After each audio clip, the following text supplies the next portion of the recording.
Telugu digital media network లో political కేటగిరీలో #1 కేవలం 72 గంటల్లో 1,50,00,000 వ్యూస్ పైగా పాపులర్ టీవీ నెట్వర్క్. తెలంగాణలో అధికారం కోల్పోయాక రాష్ట్రంలో పార్టీ అధినేత కేసీఆర్ ట్రబుల్ షూటర్ హరీష్ రావు వ్యూహాలు తేలిపోతున్నాయి.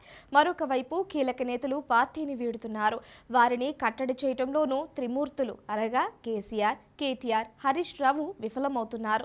అధికార పక్షాన్ని ఇరుకున పెట్టేందుకు చేస్తున్న ప్రయత్నాలు ఫలించకపోగా బూమరాంగ్ అవుతున్నాయి. అధికార కాంగ్రెస్ కే ఫేవర్ గా మారుతున్నాయి.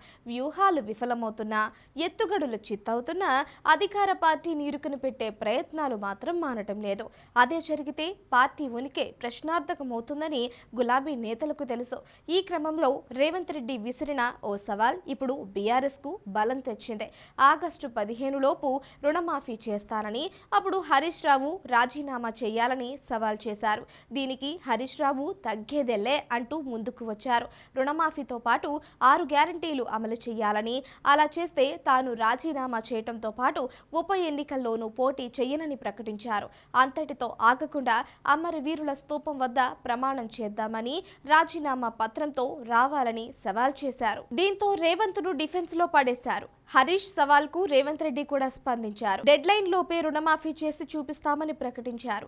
అలా చేస్తే బీఆర్ఎస్ పార్టీని రద్దు చేస్తావా అని ప్రశ్నించారు. రుణమాఫీపై ఎంత చర్చ జరిగితే కాంగ్రెస్ కు అంత మేలు జరుగుతుందని సీఎం రేవంత్ భావిస్తున్నారు. కానీ ఇది హరీష్ రావుకే అడ్వాంటేజ్ అవుతుందని ఊహించడం లేదు. హరీష్ తనకు పదవి కన్నా ప్రజల సమస్యలే ముఖ్యమని సెంటిమెంట్ రాజేస్తున్నారు. దీంతో ఇన్నాళ్లు బీఆర్ఎస్ కు చిక్కని రేవంత్ రెడ్డి ఇప్పుడు హరీష్ ట్రాప్ లో పడినట్లు కనిపిస్తోందని విశ్లేషకులు భావిస్తున్నారు. మరొక వైపు రుణమాఫీపై చర్చ తమకే లాభిస్తుందని రేవంత్ రెడ్డి భావిస్తున్నట్లు ప్రచారం జరుగుతోంది. బీఆర్ఎస్ పై ఆగ్రహంగా ఉన్న రైతులు లోక్సభ ఎన్నికల్లో ఆ పార్టీకి షాక్ ఇస్తారని లెక్కలు వేసుకుంటున్నారు.